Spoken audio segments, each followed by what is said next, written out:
नमस्कार, बहुत स्वागत है आपका जनसत्ता पर। मैं हूं आपके साथ निहारिका श्रीवास्तव और मेरे साथ खास मेहमान राज पुरोहित मधुर जी ज्योतिषाचार्य जी हैं। सबसे पहले आज नवरात्र की शुरुआत हो रही है। सभी दर्शकों को नवरात्र की ढेरों शुभकामनाएं। आज माँ शैलपुत्री का दिन है। आज उन्हीं का पूजन होता है। उनका स्वरूप किस तरीके से है और साथ ही इस बार माँ की सवारी हाथी पर आ रही है, ये संकेत कैसे हैं? क्या ये शुभ है, क्या ये अशुभ है? किस तरह की चीजें इस बार नवरात्र लेकर आ रहा है? नवरात्र में किन राशियों को किस तरह की पूजा करनी चाहिए? इन तमाम सवालों का जवाब हम यहाँ पर देंगे। सबसे पहले आपका बहुत बहुत स्वागत है ज्योतिषाचार्य। सादर नमस्कार। जनसत्ता के सभी प्यारे दर्शकों को नवरात्रि की हार्दिक शुभकामनाएं।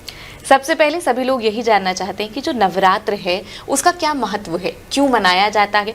इस नवरात्र के दिन यानी 9 दिन में क्या क्या चीजें जो हैं, माँ दुर्गा का स्वरूप किस तरीके से होता है, और साथ ही पहला दिन यानी कि आज जो है माँ शैलपुत्री की पूजा होती है, उनका स्वरूप कैसा है और साथ ही उनका नाम ये क्यों रखा गया? सर्व मंगल मांगल्ये शिवे सर्वार्थ साधिके शरण्ये त्र्यंबके गौरी नारायणी नमोस्तुते।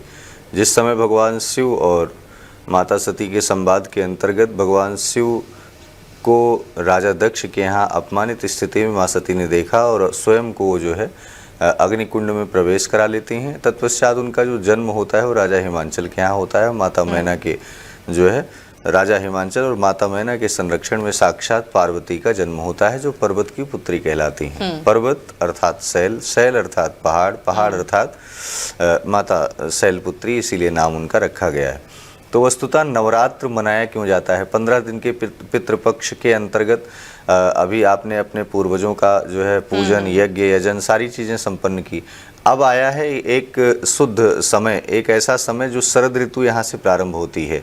ये जो है शारदीय नवरात्र, इसीलिए इसको कहा गया है। यहाँ से अब धार्मिक और मांगलिक आयोजन सब यहाँ से प्रारंभ होते हैं और बड़ी बड़ी यज्ञादिक कर्म होते हैं।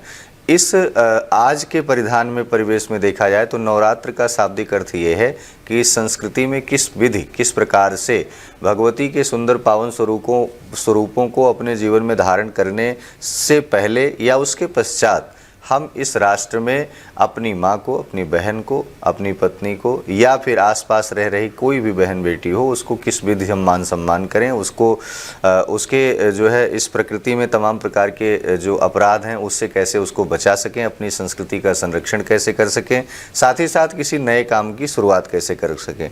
तो ये बात तो आपको हमने इसलिए बताई कि नवरात्रि का शाब्दिक अर्थ यहाँ पर है क्या? नवरात्रि, रात्रि अर्थात रात में देवियों की उपासना करना। 9 प्रकार की ऐसी देवियां हैं, उनके बारे में भी आपको हम श्लोकों से बता दें। प्रथमम शैलपुत्री च, द्वितीयम ब्रह्मचारिणी, तृतीयम चंद्रघंटेति, कूष्मांडेति, चतुर्थकम पंचम स्कंदमातेति, षष्ठम कात्यायनीति च, सप्तमम कालरात्रीति, महागौरीति चाष्टमम, नवमम सिद्धिदात्री च। पहली माता शैलपुत्री के रूप में होती हैं, 8वीं माता महागौरी के रूप में होती हैं, और जब शिव और शक्ति एक साथ विराजमान होते हैं तो वही शक्तियों को, सिद्धियों को प्रदान करने वाली सिद्धिदात्री होती हैं। तो इसलिए नवरात्र में भगवती की उपासना करना बेहद आवश्यक है। अपने पूर्वजों, पितरों की उपासना करने के पश्चात एक ऐसा समय आता है जिस समय मांगलिक अनुष्ठानों को, मांगलिक कार्यों को या भी किसी भी प्रकार के नए कार्यों को यहाँ से शुरू कर सकते हैं। जी, इसके बाद अब ज़्यादातर लोगों को जानकारी मिल गई है कि इस बार जो माँ है वो हाथी की सवारी पर आ रही हैं। इसके क्या संकेत होते हैं? क्या ये शुभ है, अशुभ है? और हाथी की सवारी पर आना देश, प्रदेश और पूरे विश्व के लिए कैसा होता है? अगर हाथी का स्वरूप देखा जाए तो हाथी की सवारी माता गजलक्ष्मी के रूप में करती हैं। तो इस बार का जो अद्भुत संयोग बन रहा है, माँ भगवती इस शारदीय नवरात्र के अंतर्गत सोमवार के दिन, यानी भगवती और शिव और शक्ति का यह पावन पवित्र दिन, सोमवार के दिन जो है हाथी की सवारी पर माता का आगमन हो रहा है। अब हम उसे किस विधि देखें? जिस प्रकार से प्रकृति अपना तांडव, अपना रौद्र रूप धारण कर रही है, जिस प्रकार से नाना प्रकार की बीमारियां उत्पन्न हो रही हैं, या फिर राजतंत्र के जो संदेश, संकेत मिल रहे हैं, जिस प्रकार से तमाम प्रकार के डिवोर्स और तमाम ऐसे केसेस बढ़ रहे हैं, विवाद बढ़ रहे हैं, क्या ऐसी परिस्थिति में हाथी पर सवार होने वाली माँ आएगी और कष्टों का निवारण करेगी?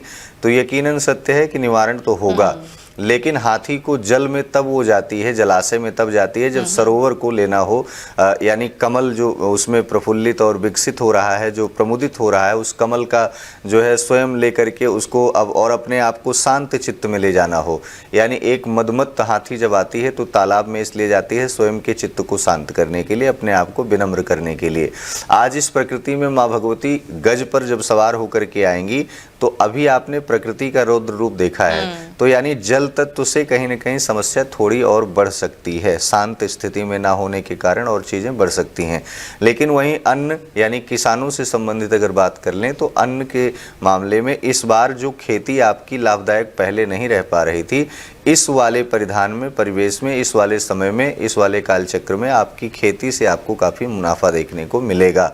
दलहन तिलहन आदि फसलें जो भी आपने जो है सजाई होंगी, सजोई होगी, उसमें यकीनन आपको कहीं ना कहीं लाभ देखने को मिलेगा। दूसरा ये कि गज की सवारी करने पर जो है जब माता आती हैं तो व्यापारिक दृष्टिकोण से देखा जाए तो जो लोग जो है मतलब खाद्य सामग्रियों का जो लोग व्यापार करते हैं, जिसमें दैनिक उपयोगी सामग्रियां जो होती हैं, जिसे आप अपने जीवन में धारण करते हैं, कि मतलब वो चाहे दाल चावल आदि तमाम चीज़ें हों, या गेहूं हो, या कोई आटा हो, ज्वार हो, बाजरा हो, आदि नाना प्रकार की जो चीज़ें होती हैं खाद्य सामग्री से संबंधित, तो उन सब व्यापार में कहीं ना कहीं वृद्धि देखने को मिलेगी।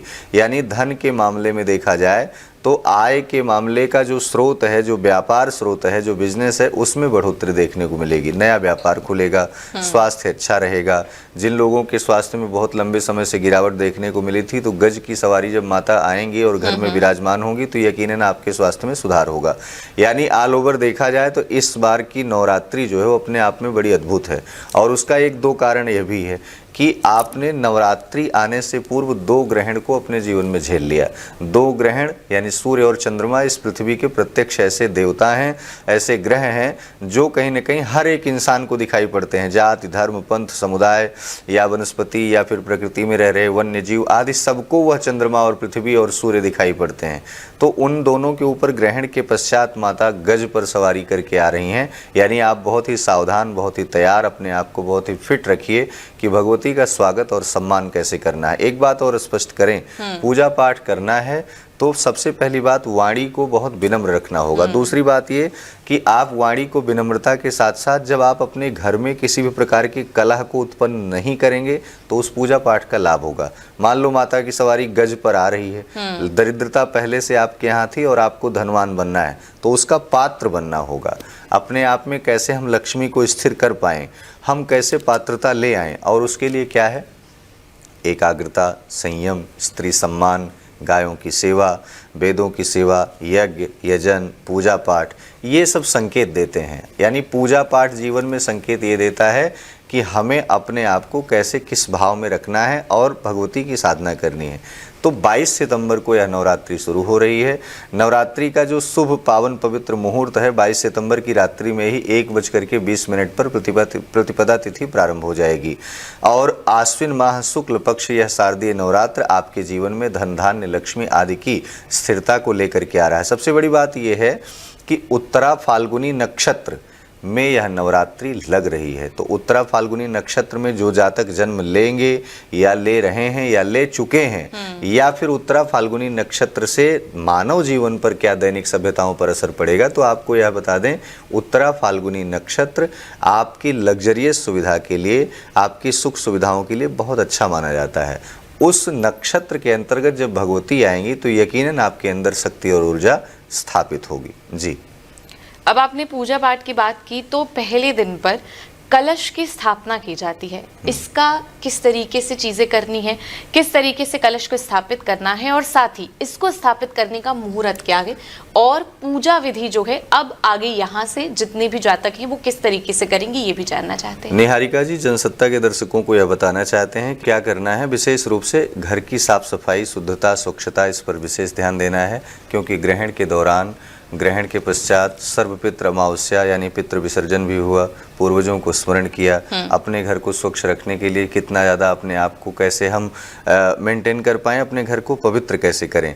और क्योंकि गज लक्ष्मी की सवारी यानी धन को लेकर के माँ भगवती प्रवेश कर रही हैं, धन को लेकर के प्रवेश कर रही हैं, तो यह प्रत्यक्ष कैसे होगा आपको यह भी बताएंगे हम।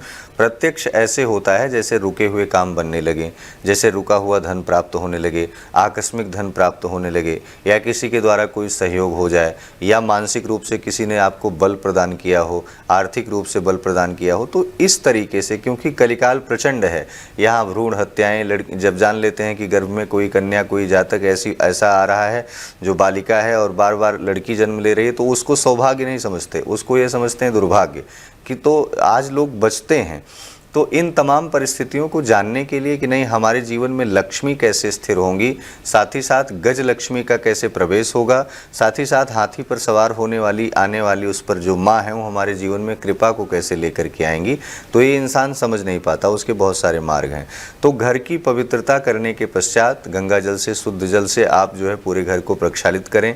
कच्चा मकान हो, कच्ची जगह हो तो वहाँ गोबर से लिपाई करें, और यदि पक्के घर में आप रह रहे हो तो गोबर की गौरी, गाय के गोबर की गौरी को स्थापित करें घर में, बहुत ही मंगल माना जाता है। अच्छा, दूसरी बात ये कि पूजा पाठ की विधि क्या है, इस पर बात कर लेते हैं। कोई जल पात्र में रखा हो जो लंबे समय से पूरे पितृपक्ष में रखा गया हो, उस जल को आप कहीं विसर्जित कर दीजिए। दूसरी बात ये, कोई नारियल ऐसा रखा हो, नारियल भी विसर्जित कर दीजिए। तीसरी बात ये, कोई वस्त्र पहले से वहाँ चढ़ा हो तो वो वस्त्र जो है अशुद्ध हो गया हो, उसको आप किसी को दे दीजिए या फिर उसे धुल लीजिए। चौथी बात ये कि नए वस्त्र को बिछाइए। नए वस्त्र को बिछाने, कोई चौकी हो, कोई आसन हो, कोई मंदिर हो, देवालय हो, कुछ भी हो, आप नए वस्त्रों को बिछाइए। भगवती को सुंदर पंचामृत से स्नान कराइए, शुद्ध जल से स्नान कराइए। उनके पूरे शरीर में कहीं न कहीं सुगंधित तेल और इत्र लगाइए। साथ ही साथ आप नए वस्त्र और अलंकारों को धारण कराइए। इसके पश्चात आपको बताएं कि यह पूजन करना कैसे है। अब सबसे पहली बात, जब गंगा जल और शुद्ध जल पंचामृत से आदि से स्नान हो जाएगा तो वस्त्र भी आप पहना देंगे, इत्र से सुशोभित कर देंगे। समलंकृत करने के पश्चात सुंदर मस्तक पर तिलक धारण कराइए। अष्टगंध और केसर से युक्त यह तिलक या फिर श्री रोली से युक्त यह तिलक आप जब अपने मस्तक पर धारण करेंगे तो आप कहीं न कहीं जिस प्रकार से माँ के अलंकारों को आप अलंकृत करेंगे, वैसे ही उनका आशीर्वाद आपके जीवन को समलंकृत करेगा और आपको ऊंचाई पर ले जाएगा। तो इस प्रकार से आप चंदन लगाएंगे। चंदन के पश्चात सुंदर गुलाब की माला, गुड़हल के पुष्प की माला, बेले के फूल की माला आदि नाना प्रकार के सुगंधित पुष्पों की मालाएं आती हैं, उस माला को भी आप पहनाइए। प्रयास करें कि आर्टिफिशियल माला से बेहतर ये है कि जो सुगंधित पुष्प की माला है उसे पहनाएं। सुंदर मुकुट शोभायमान करके एक आसन पर उनको विराजमान कर दीजिए माता को। उससे पहले लेकिन आपको क्या करना है, यह सारी क्रिया तो आपको तब करनी है जब भगवती की पूजा करने लगें तब। उसका प्रारूप, उसका बेस कैसे बनाना है, तो निहारिका जी हम अपने दर्शकों को यह बताना चाहते हैं कि आप सबसे पहले एक सुंदर मिट्टी का पात्र लीजिए, उसमें मृदा या बालू कुछ भी रखिए, उसको थोड़ा गीला कर लीजिए। उसमें जौ बोइए अंकुरित करने के लिए। जवा शुद्धता का प्रतीक है, लक्ष्मी का प्रतीक है। जवा जैसे जैसे उगेगा नाना प्रकार की आधि व्याधि जरा पीड़ा ये सब खत्म होगी। जवा जैसे जैसे उगेगा लक्ष्मी की स्थिरता आएगी, लक्ष्मी का जो है आने का मार्ग प्रशस्त होगा। जौ का उगना यानी शुभ संकेत होना। जीवन में जब नाना प्रकार के अनैतिक परिदृश्य सामने आने लगे, नाना प्रकार की गतिविधियां ऐसी होने लगें जो अच्छी ना हो, तो हमें भगवती की शरण में जा कर के यज्ञ करना चाहिए। ये वही पवित्र समय है कि अब आपको यज्ञ करना है। ब्राह्मणों को, वेद पाठी को, आचार्यों को, विद्वानों को बुला करके अपने घर में सुंदर कलश स्थापना कराइए। यदि आप कलश स्थापना नहीं कर पा रहे हैं, आप या फिर किसी भी आचार्य से आप दूर हैं, संपर्क में नहीं हैं, तो आप इस पूरे टेलीविज़न के माध्यम से जिस कार्यक्रम को आप जैसे देख रहे हैं उसके हिसाब से आप सूक्ष्म और सामान्य रूप से पूजन कर सकते हैं। ज़्यादा भटकाव भी नहीं होगा। दूसरी चीज़ ये कि आप किसी से गाइडेंस भी ले सकते हैं। साथ ही साथ आपको ये मैं बता दूं कि जब उसमें मिट्टी का कलश बैठाएं, पीतल का कलश बैठाएं, चांदी का कलश बैठाएं या फिर स्टील का कलश बैठाएं, ये भी नाना प्रकार की भ्रांतियां हैं। मिट्टी का कलश अगर आप बैठा रहे हैं तो मिट्टी सबसे शुद्ध और पवित्र है। या पंचभौतिक शरीर जो आप धारण करते हैं मृदा में ही विलीन हो जाती है। मिट्टी के घड़े से दो शाब्दिक अर्थ होते हैं। यदि आप जल डाल रहे हैं घड़े में और घड़ा अगर पक्का है तो यानी आने वाली दुर्वृत्तियां, जीवन में नाना प्रकार के जो भी कर्म आपने कुछ गलत किए हों, अच्छे किए हों, उसका जो फल है, परिणाम है, वो आप सहजता से झेल लेंगे, जैसे उस घड़े में जल स्थिर होता है। लेकिन वहीं कच्चा घड़ा होता है तो जल डालने के कुछ समय के पश्चात वो घड़ा विलीन हो जाता है, यानी खत्म हो जाता है। ऐसे ही मानव जीवन की भी योजनाएं होती हैं कि अगर आप आपत्तियों में अपने आप को संयमित नहीं रखे, अपने आप को, अपने जीवन को तपा करके, पका करके नहीं रखेंगे, तो आने वाली आपत्तियां आपको इसी में विलीन कर देंगी। लेकिन अगर आप पक्के घड़े की भांति डटे रहे तो हार नहीं मानूंगा, रार नहीं ठानूंगा, काल के कपाल पर लिखूंगा, मिटाऊंगा, हर रोज अपना एक नया अध्याय आप बना करके चलेंगे। दूसरा ये कि कलश स्थापना करने से पूर्व कलश को अच्छे से सजाना है, जिसे गांव की भाषा में या लौकिक भाषा में कलश को गोठना कहते हैं, संवारना कहते हैं, सजाना कहते हैं। उस पर सुंदर जो है रोली से, श्री से, हल्दी से आप बढ़िया स्वास्तिक निर्माण करिए, ओम शब्द का निर्माण करिए, श्री यंत्र बनाइए। साथ ही साथ आप जो है कलावा रक्षा सूत्र जो है कहीं ना कहीं उसमें बांधिए, 3 बार लपेटिए, सत रज तम 3 बार रक्षा सूत्र लपेटिए। उसके बाद फिर कलश में जल डालिए, पहले गंगा जल फिर सामान्य जल आप इसे उसमें डाल दें। उसके पश्चात क्या डालें कलश में? सुपारी, खड़ी हल्दी, और उसके बाद उसमें जो है एक सिक्का डालें, जो कि चाहे 1 रुपये 10 रुपये से लेकर के कोई भी सिक्का हो उसमें डाल दें। उसमें सतावर डालें, सर्वौषधि डालें, पंचरत्न डालें, सप्तमृत्तिका डालें, आदि नाना प्रकार की चीज़ों को आप उसमें डाल सकते हैं। इसके पश्चात क्या है कि आप कलश में एक सुंदर आम का पल्लो रखें। आम क्या है? काम वासना से रहित एक ऐसा वृक्ष है जो साक्षात देवताओं से अपने आप को जोड़ने का प्रयास करता है। तो आम के पल्लो को रखने के पश्चात एक सुंदर धन धान्य से परिपूर्ण एक सुंदर कटोरी या पात्र में चावल, गेहूं आदि कोई भी ऐसी अन्न सामग्री को आप उसे स्थापित कर दें। यहाँ तक करने के पश्चात आप एक सुंदर श्रीफल, नारियल ध्यान दें कि खड़ा खड़ा रखेंगे तो मान लो कलश में जौ नीचे जम रहा है, गिर जाए, तो इसलिए अपने आप को कलश के सीधे सीधे नारियल को रखें। उसका पृष्ठभाग, पीछे का भाग अपनी तरफ करें और अग्रभाग भगवती की तरफ कर दें। सुंदर नारियल को लाल कपड़े में या कलावे से या चुनरी में आप लपेट करके रखें। ये कलश स्थापना से पूर्व कलश को सजाने की एक विधि हो गई। अब स्थापित कैसे करें? कोई मंत्र अगर आपको नहीं पता है तो आप एक मंत्र पढ़ें। कौन सा है? जयंती मंगला काली भद्रकाली कपालिनी दुर्गा क्षमा शिवा धात्री स्वाहा स्वधा नमोस्तुते। इतनी देवियों का नाम स्मरण करके इस कलश पर मैं सबको आवाहित कर रहा हूँ। कलश एक किनारे सहजता से रख दें।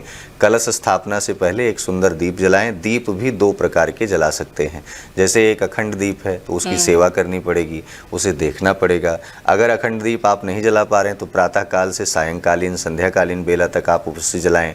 अच्छा, अगर दीपक कहीं बुझ जा रहा है तो क्या वो नेगेटिव संकेत है? नहीं, आप समझने का प्रयास करिए। मैं एक लाइन में आपको समझाऊंगा कि अगर अखंड दीप आपने जलाया और वो बीच में विराम ले लिया, इस धारा पर जो मनुष्य आया है वो भी बीच में विराम लेके चला जा रहा है। सब जरूरी नहीं है कि पूरा अभिनय करने के पश्चात ही जाएं। आप दीपक को दोबारा जला लीजिए, लेकिन अपने दिमाग में आप नेगेटिव सेंस में मत जाइए।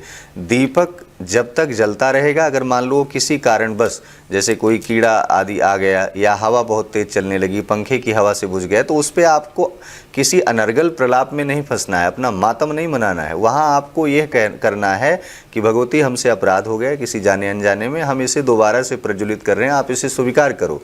इससे जीवन में स्थिरता और चमत्कार देखने को प्राप्त होगा, अच्छा देखने को मिलेगा। लेकिन अगर आप वहाँ मातम बना करके रख लिए या किसी व्यक्ति विशेष को दोषी बनाना शुरू कर दिए या फिर ऐसा मन में ठान लिए कि मेरा पूजा पाठ सफल नहीं है, तो ये मूर्खता के लक्षण है। इस प्रकार से कोई भी कंडीशन नहीं होती है। शास्त्रोक्त मान्यताओं के अनुसार और अपने बौद्धिक क्षमता के अनुसार जब आप सोचेंगे कि दीपक और अग्नि यह ज्वलंत स्थिति में पहले से विराजमान है, ना अग्नि को कोई रोक पाया है, ना पानी को कोई रोक पाया, ना वायु को कोई रोक पाया है, इसी से शरीर बनी हुई है, तो यहाँ आप अपना महिमा मंडन करने के चक्कर में, यानी अपनी ही बात ऊपर रखने करने के चक्कर में आप अपने कार्यक्रम को, अनुष्ठान को, अपने पूजा पाठ को, पूजा पद्धति को आप जो है भंग मत करें, उसे दोबारा जला करके प्रणाम निवेदित करें। दीपक हो गया, कलश हो गया, भगवती की प्रतिमा हो गई। उससे पूर्व गौरी गणेश जो आपके यहाँ पहले दीपावली वाले हैं उनका भी पूजन कर लें। पूजन क्रम की बात अगर निहारिका जी सबसे कम शब्दों में अगर हम बताएं, पूजन कैसे करना है। बहुत सामग्री आपके पास नहीं है, हल्दी, रोली, टीका, चंदन कुछ लगा दीजिए, अक्षत चढ़ा दीजिए। व्रत है तो क्या अक्षत चढ़ाएं कि न चढ़ाएं? चढ़ाना है, अक्षत चढ़ा दीजिए। एकादशी है तब मत चढ़ाइए, सफ़ेद तिल चढ़ा दीजिए। अक्षत के पश्चात क्या करना है आपको? फूल और फूल माला आपको रखनी है। फूल माला चढ़ाने के पश्चात आपको दूर्वा क्यों, बहुत सारी माताएं ऐसी हैं जिनके जीवन में संतान ही नहीं है, तो वंश की वृद्धि के लिए दूर्वा आपको चढ़ानी है, दूर्वा चढ़ा दिए। सिंदूर क्यों चढ़ाना है, सुहागन होने के लिए, सुहागन रहने के लिए, अपने पति की लंबी दीर्घायु के लिए, अपने पति की रक्षा के लिए सिंदूर चढ़ा दिया। चढ़ाने के पश्चात अपने मांग में, मस्तक में लगा लिया। इसके बाद इत्र जरूर चढ़ाना। इत्र क्यों चढ़ाना है, बच्चा आपकी नौकरी कर रहा हो, घर में कोई कलह क्लेश तांडव हो रहा हो, वो क्या है कि जैसे जैसे इत्र माँ भगवती स्वयं अपने जो है परिधान में, परिवेश में धारण करेंगी, आपका घर वैसे ही महक उठेगा, सुगंधित हो उठेगा, तो नाना प्रकार की नकारात्मकता दूर हो जाएगी। अब बात करते हैं धूप बत्ती आपने जला दिया, कपूर की सुंदर 2 लौंग रखें कपूर पर और सुंदर आरती करें। और इसके पश्चात सुंदर नैवेद्य, घर में बना हुआ कुछ नैवेद्य, बाहर से जो भी मिष्ठान फल आप लेकर के आए उसको चढ़ा दीजिए। तांबूल जरूर चढ़ाना है। मुखेते तांबूलम नयन युगले कज्जल कला। आप समझिए कि तांबूल इसलिए चढ़ाया जाता है क्योंकि मुख शुद्धि के लिए। तो तांबूल में पान, थोड़ा सा कपूर, लौंग और इलायची और सुपारी ये रख करके आप माँ भगवती को तांबूल समर्पित कर दें। इसके बाद दक्षिणा जरूर चढ़ाएं। दक्षिणा 1 रुपये से लेकर के जितना आपकी श्रद्धा भाव हो वो चढ़ा सकते हैं। दक्षिणा के बाद अक्षत फूल लेकर के खुद से प्रार्थना करें, तेरा तुझको अर्पण क्या लागे मेरा। ऐसा सुंदर भाव रख के, भगवती मैंने आपके चरणों में अपना सपरिवार सहित, सपरिकर सहित अपने आप को विनम्रता से समर्पित किया है। हे माँ, आप जगत का कल्याण करने वाली हो, मेरे परिवार का, हम सबका कल्याण करो। ये सामान्य पूजन है। दुर्गा सप्तशती का पाठ भी कर सकते हैं, चालीसा पढ़ सकते हैं वहाँ पर। इसके पश्चात खूब विधिवत घंटा, घड़ियाल, शंख, मृदंग जो कुछ भी हो उसको बजाते हुए भगवती की आरती करिए। आरती करने के बाद सुंदर दीपक पूरे घर में दिखाइए और फिर प्रसाद बांटिए। जी, आपने ये बड़ी अच्छी बात बताई, क्योंकि हम बहुत वक्त ऐसा करते हैं कि बहुत सारी चीजें चढ़ा देते हैं, पर उनमें से किसी के भी मायने जो हैं वो नहीं पता होते। लेकिन आज आपने बताया कि क्यों सिंदूर चढ़ाना चाहिए, फल फूल क्यों चढ़ाना चाहिए, तो अब मन में भी रहेगा कि हाँ, अगर हम ये चढ़ा रहे हैं तो उसकी किस तरीके के मायने हैं। ये बहुत सुंदर बात बताई आपने। जी। इसके बाद बहुत सारे लोगों का सवाल ये आ रहा है कि जैसे बहुत सारे कार्यों का शुरुआत आज लोग करते हैं, क्योंकि इससे पहले पितृपक्ष चल रहा था, क्या आज पूरे दिन कभी भी कुछ भी खरीदा जा सकता है और शुरुआत जो है किसी भी वक्त की जा सकती है, या कोई शुभ मुहूर्त है जिस वक्त प्रॉपर्टी या सामान या धातु इस तरह की कोई भी चीज खरीदनी हो, ऐसा कोई शुभ मुहूर्त बता सके, या फिर पूरे दिन ही किसी मंत्र का जाप कर कर उसके बाद कोई नई चीज की शुरुआत की जा सकती है? प्रातः काल वेला में आप पूजन करें अपने घर में, प्रातः से लेकर के मध्याह्न में। कलश स्थापना का जो शुभ मुहूर्त है वो सुबह 6:10 से लेकर के पहले 8:06 तक है प्रातः काल में। दूसरा एक शुभ मुहूर्त कलश स्थापना का है 11:45 से लेकर के 1 बजे के बीच में। तो इस बीच में अपना घर का दैनिक पूजन करने के पश्चात आप खरीदारी कर सकते हैं, नए कार्यों को शुभारंभ कर सकते हैं। आचार्यों, ब्राह्मणों, वैदिक विद्वानों को आप बुला करके उनसे यज्ञ यजन, पूजा, आप पाठ आदि उसको शुरू कर सकते हैं और उसे अपने जीवन में धारण कर सकते हैं। बात ये स्पष्ट कर दें कि अब जो नया कार्य शुरू करेंगे, विश्वास होना बहुत जरूरी है। विश्वास के साथ साथ आप अपनी बेटी को आगे करें, अपनी बहन को आगे करें, माँ को आगे करें, पत्नी को आगे करें। इनके हाथों से शुभारंभ कराएंगे तो देखिए, इस स्त्री जो है वो जगत की जननी है। स्त्री जगत का संचाल करने वाली है, संचालित करने वाली है, जगत को आगे बढ़ाने वाली है, इस पूरे संस्कृति को, प्रकृति को आगे ले जाने वाली है। तो आप उनके हाथों से उनको सम्मान, उनकी वरीयता, ये सारी चीज़ें जब आप करेंगे तो भगवती स्वयं में प्रसन्न होगी। लेकिन आप खुद अपने आप को प्रोजेक्ट करेंगे, अपना महिमा मंडन करेंगे, विवादों में संलिप्त रहेंगे, आप दंभ से भरे पड़े रहेंगे, तो ये तमाम प्रकार की योजनाएं हमारी निष्फल हो जाती हैं। इसलिए जब जिसकी वरीयता हो, पितृपक्ष चल रहा था, हमने पूर्वजों की वरीयता दी, नवरात्र आ गया, देवियों की वरीयता होगी, जब सावन आएगा तो उस समय जो है शुद्ध देवताओं की उपासना करने के लिए दाम्पत्य जीवन, पति पत्नी या विद्यार्थी स्वयं आगे बढ़ जाएंगे। तो इसलिए नारी का सम्मान जगत के रक्षार्थ और स्वयं के विकास हेतु तो बहुत जरूरी है।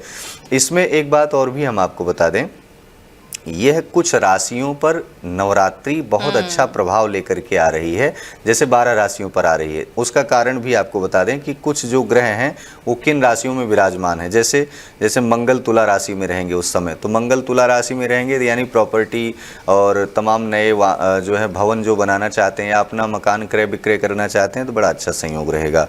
दूसरा, सूर्य कन्या राशि में रहेंगे। कन्या राशि वालों के जीवन में कुछ समय तक सूर्य ग्रहण के पश्चात जो है कुछ न कुछ दुष्प्रभाव देखने को मिलेगा, लेकिन नवरात्रि के बाद चीज़ें ठीक हो जाएंगी। वहीं केतु सिंह राशि में रहेंगे, थोड़ा विवादों से बचना होगा, अप्रिय भाषी थोड़ा कम बने, जितना हो सके उतना विवादों से दूर रखें, अपने वाणी पर संयम रखें। शनि मीन राशि में रहेंगे, आर्थिक मामलों में ठीक रहेगा। एंजाइटी, माइग्रेन, सर्वाइकल, इन तमाम चीज़ों से पीड़ित हो सकते हैं। एक्स्ट्रा दिमाग ज़्यादा न लगाएं, ज़्यादा विवादों से अपने आप को दूर रखें, प्रशासनिक कार्यों में हस्तक्षेप न करें। तो इसलिए शनि मीन राशि में जब तक हैं तब तक प्रकृति में तबाही, तांडव, ये तमाम चीज़ें कहीं ना कहीं देखने को मिलेंगी। वहीं बात कर लेते हैं कि जो है राहु कुंभ राशि में रहेंगे, तो राहु कुंभ राशि में रहेंगे, राजनीतिक व्यवस्था और जो है राजतंत्र, ये कहीं ना कहीं मजबूती रहेगी, लेकिन थोड़ा उथल पुथल देखने को देश दुनिया में मिल सकती है। आदि तमाम चीज़ों का प्रभाव दुष्प्रभाव देखने को मिल सकता है। लेकिन नवरात्रि में व्रत रखने और न रखने वाले दोनों को क्या लाभ मिलेगा? तो इन ग्रहों के रहते हुए 12 राशियों के जातकों को बहुत अच्छा लाभ मिलेगा। लेकिन जो लोग व्रत नहीं रख पाते हैं वो अपने विचार को रखें, विचारों की शुद्धि का व्रत रखें, अपने मन के विचार को कैसे स्वच्छ रखें, अपना खान पान कैसे स्वच्छ रखें, आवागमन, अपनी वार्ता शैली कैसे स्वच्छ रखें। जरूरी नहीं है कि आप पूरा दिन खूब निराजली व्रत रख रहे हैं लेकिन मन में प्रपंच चल रहा है बहू के प्रति, या फिर सासू के जो है प्रति, जो है बहुओं के दिमाग में, या फिर पूरे घर में एक पिता पुत्र में विवाद उत्पन्न हो रहा है, या किसी भी कंडीशन में आप अपने मन को स्वच्छ और पवित्र नहीं रखेंगे, मलिन स्थिति में रहेंगे तो कुछ लाभ नहीं मिलेगा। इसलिए मैं बहुत स्पष्ट कर दूं कि अपने आप को कैसे ज़मीनी लेवल पे लाना है, मन से तमाम प्रकार की तार्किक प्रसंगों को दूर रखना है, शून्य रखना है, अपने आप को सहज रखना है, और इन शक्तियों को, इन जो है तमाम प्रकार की जो ऊर्जा है उसको अपने अंदर चिंतन में ले आना है, कैसे हम अपने अंदर लेकर के आएँ। एक बात और स्पष्ट कर दें, घर में कोई कलह विवाद स्त्रियों से, महिलाओं से पूरे नवरात्रि भर बिल्कुल भी पुरुष न करें। अगर आप ऐसा करते हैं तो वास्तव में कहीं ना कहीं स्त्री विहीन हो जाएंगे, या फिर आप नौकरी में कहीं ना कहीं बाधा आएगी, साथ ही साथ कोई ना कोई विवाद आपके जीवन में ऐसा आएगा जो तमाम प्रकार की गतिविधियों में ले जाएगा और वहाँ नुकसान होगा। इसलिए जितना हो सके वाचाली प्रवृत्ति का नहीं, शांत, सौम्य और मौन रहने का प्रयास करें। तो अभी इन नवरात्र में इन तमाम राशियों के ग्रहों का उतार चढ़ाव जो देखने को मिलेगा। अब आपको उपायों की बात निहारिका जी हम इन सबको बता दें दर्शकों को, इस नवरात्र में क्या क्या उपाय करें। पहली माता शैलपुत्री के रूप में है, आप पूजन पाठ करने के पश्चात गाय को टीका लगाएं, प्रणाम करें और गाय से यह निवेदन करें कि हमारे वंश में आने वाली वंशावली में उत्पन्न जातक शुद्ध रूप से उनके विचार शुद्ध हों, पवित्र हों, गौ माता की कृपा बनी रहे। साथ ही साथ आज के दिन से कौन सा उपाय करना है, प्रयास करें जो माताएं हैं, दिव्यांग माताएं हैं, वृद्धाश्रम में रह रही माताएं हैं, उन माताओं के पास जाकर के उनकी ज़रूरतों को पूरा करने का प्रयास करें। आज के दिन कोई भी ऐसी सामग्री हो जो भगवती को समर्पित करने के पश्चात उसे वितरित किया जा सकता है। जो गरीब बच्चे हैं, शिक्षा में हैं या गरीब कन्याएं हैं, उनको आज के दिन जिम्मेदारी उठाएं कि उनके प्रति कैसे जिम्मेदार हम बने, उनकी शिक्षा, उनका विवाह, उनका नाना प्रकार की चीज़ें हैं, थोड़ा थोड़ा सहयोग करके 4 लोगों को और प्रेरित करके कैसे हम उस व्यक्ति की ज़रूरतों को पूरा कर सकते हैं। जब आप हेल्प करने की सोचेंगे, जब आप नेचर के साथ, प्रकृति के साथ, उसके वातावरण के साथ जुड़ेंगे तो जीवन में स्वाभाविक है कि आपका विकास होना तय है। लेकिन जब आप प्रकृति के साथ, आप नेचर के साथ अपनी वाइब्स, अपनी तरंगों को मैचिंग में नहीं ले आएंगे, आप विपरीत दिशा में जाएंगे तो कहीं ना कहीं आप नुकसान के पात्र बनेंगे। खास करके उपाय आपको बता दें, दुर्गा सप्तशती का पाठ करें, घर में सुख शांति रहेगी। आचार्यों, ब्राह्मणों, विद्वानों द्वारा सतचंडी महायज्ञ, सहस्त्र चंडी महायज्ञ, नवचंडी महायज्ञ, ये सब कराएं। इसके कराने से प्रेत दोष, नाना प्रकार के दोष या आदि जो भी हैं, नौकरी आदि में तमाम बाधाएं हैं, या संतान की उत्पत्ति नहीं हो रही है, या किसी भी प्रकार की कोई कलह क्लेश आदि तमाम चीज़ें हैं, तो दुर्गा सप्तशती का पाठ आचार्यों, विद्वानों, ब्राह्मणों से, वैदिक विद्वानों से आप उसे अपने घर में संपन्न कराएं। साथ ही साथ किसी मंदिर देवालय का दर्शन करें। माता भगवती को जितना हो सके उतना गुड़हल के पुष्प की माला चढ़ाएं, नारियल चढ़ाएं। साथ ही साथ प्रसाद में जो हो सके मिष्ठान चढ़ाएं, उसे लोगों में वितरित करें। दक्षिणा का दान अवश्य करें अपने धन की शुद्धि के लिए, अपने आय व्यय के लिए और तमाम चीज़ों को शुद्ध कर रखने के लिए। तो यहाँ दान की महिमा अलग अलग बताई गई है। सबसे महत्वपूर्ण और अंतिम उपाय पूरे नवरात्र भर जो आपको करना है, एक श्लोक में आपको हम बता दें क्या करना है। आपको करना है ओम सर्व मंगल मांगल्ये शिवे सर्वार्थ साधिके शरण्ये त्र्यंबके गौरी नारायणी नमोस्तुते। इस मंत्र का 108 बार प्रतिदिन जप करना है। दूसरा ये कि अगर शत्रुओं का विनाश चाहते हैं या शत्रु आपके जीवन से दूर हो जाएं या रोगों से मुक्ति मिल जाए तो कौन सा ऐसा मंत्र पढ़ें हम। रोगान शेषान अपहंसि तुष्टारुष्टा तु कामान सकलान भीष्टान त्वामाश्रितानाम न विपन्नराणाम त्वामाश्रिताया श्रेताम प्रयान्ति। इस महामंत्र का जप कर सकते हैं। और सबसे छोटा मंत्र तो ओम ऐं ह्रीं क्लीं चामुंडायै विच्चे, इससे भी छोटा करना चाहते हैं ओम दुंग दुर्गायै नमः। इस महामंत्र का जप करके मनुष्य पूरे नवरात्र भर जप करेगा तो अपने जीवन में शांति, समरसता, सद्भाव, तमाम प्रकार की प्रेरणा को अपने जीवन में वह सम्मिलित कर सकता है। जी मुझे ये बात बड़ी अच्छी लगती है आपकी कि आप सारे तरीके जो है वो बता देते हैं कि अगर कोई बिजी है तो किस तरीके से कर सकता है, कोई विधि विधान से करना चाहे तो किस तरीके से करता है, पहले दिन किस तरीके से करना चाहिए। इसीलिए आशा करते हैं कि हमारे दर्शकों के ज्यादातर सवालों के जवाब जो हैं वो आज आपने दिए होंगे। आप अगर सरल तरीके से करना चाहते हैं तो कुछ और मंत्र का इस्तेमाल कर सकते हैं, अगर कठिन तरीके से या ये कहें कि पूरे विधि विधान से करना चाहते हैं तो कोई और तरीका अपना सकते हैं। और इस बार आशा करते हैं कि जब भी आप दुर्गा पूजा करें तो उस वक्त आपको सभी जानकारी हो और आप अपने मन में किस तरीके के जाप करें। इन तमाम सवालों का जवाब ज्योतिषाचार्य ने दिया है। हमारे साथ इस एपिसोड में बने रहने के लिए आपका बहुत शुक्रिया। आपका भी हमारे साथ बने रहने के लिए बहुत बहुत शुक्रिया। सादर धन्यवाद।